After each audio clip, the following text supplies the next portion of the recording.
ഇന്ന് നോമ്പ് കയറാം ഇക്കാക്കയുടെ കസിൻ്റെ ഫ്ലാറ്റിലാട്ടോ. ഇവിടെ ചെല്ലുമ്പോൾ എൻ്റെ മൈൻഡ് സെറ്റ് എപ്പോഴും പിള്ളേരപ്പം കളിക്കാലോ എന്നുള്ളൊരു മൈൻഡ് മാത്രമായിരിക്കും. ഇവിടെ ഞങ്ങൾക്ക് കൂട്ടുള്ളത് ആകെ ഇവർ മാത്രമാണ്. ഞങ്ങൾ ഇവർ മാത്രമേ ഉള്ളൂ. ഇവിടെ ബാക്കിയുള്ള ഞങ്ങളെല്ലാ ഫാമിലി മെമ്പേഴ്സും നാട്ടിലാണ് ഗൈസ്, മലപ്പുറത്ത്. ഇവിടെ ചെന്ന് കഴിഞ്ഞാൽ ഇതൊക്കെ തന്നെയാണ് ഞങ്ങൾ പരിപാടി. ഗെയിംസ് കളിക്കുക, അതുപോലെ തന്നെ ഇക്കാക്കും പിള്ളേരൊക്കെ ആയിട്ട് പബ്ജി കളി, അങ്ങനെയൊക്കെയാണ്. എനിക്കതിനോട് വലിയ ഇൻട്രസ്റ്റ് ഇല്ല. പക്ഷേ ഈ ഒരു ഐറ്റം ഞങ്ങൾ ഇപ്രാവശ്യം വന്നപ്പോൾ കണ്ടതാണ്.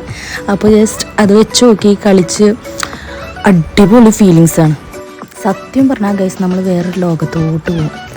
കുറേ ഞാനത് വെച്ച് നോക്കിയാന്ന്, പക്ഷേ തല കറങ്ങുന്നൊക്കെ ഒരു എഫക്റ്റ് എനിക്ക്. അതോടുകൂടി ഞാനത് എടുത്തിട്ട് അത് കഴിഞ്ഞ് ഞാൻ നേരെ കിച്ചണിലോട്ട് പോയി. ഇത് ഇത്താത്താടെ ഉമ്മ നാട്ടിൽ നിന്ന് വന്നിട്ടുണ്ട്. അപ്പോൾ അവരെ സ്പെഷ്യലാണ് ചെമ്മീൻ അട, അങ്ങനെ എന്തോന്നാണ് ഗൈസ്. സ്പെഷ്യൽ അടിപൊളി കുക്കാണ്, മാഷാ അല്ലാ എന്നാണ്. ഇത് ഉന്നക്കായ, ദെൻ ഇത് മാങ്ങ. അത് ഇത്താത്ത ചെയ്യുന്നതാണ്, ഞാനല്ല. എനിക്ക് ടേബിളിലോട്ട് ഇതെല്ലാം വെക്കുക എന്നുള്ള ജോലി മാത്രമേ ഉള്ളൂ. ഞങ്ങൾ പിന്നെ ബാങ്ക് കൊടുക്കാൻ വേണ്ടിയിട്ട്, ബാങ്ക് കൊടുക്കാൻ വേണ്ടിയില്ല, ബാങ്കിനെ വരവേൽക്കാൻ വേണ്ടി കുറേ നേരം കാത്തുന്നു. അടിപൊളി മഴയായിരുന്നു പുറത്ത്. അതെല്ലാം കഴിഞ്ഞതേ നോമ്പ് തുറന്നു. ഇവൻ ആളൊരു കിലാടിയാണ് ഗൈസ്, കിലാടി. ഇവനെക്കുറിച്ച് ഞാൻ പിന്നെ പറയാം. ദെൻ ചെമ്മീനട, ദെൻ പാവ് ബജി അല്ല, പാവ് ബജിൻ്റെ ഉള്ളിൽ എന്തോ മസാല കഴിച്ച്, പിന്നെ സമൂസ എല്ലാം കഴിച്ച്, ഫ്രൂട്ട്സ് എല്ലാം കഴിച്ച്, പിന്നെ ഒരു മധുരത്തിനായിട്ട് കസ്റ്റാർഡ് കഴിച്ചു.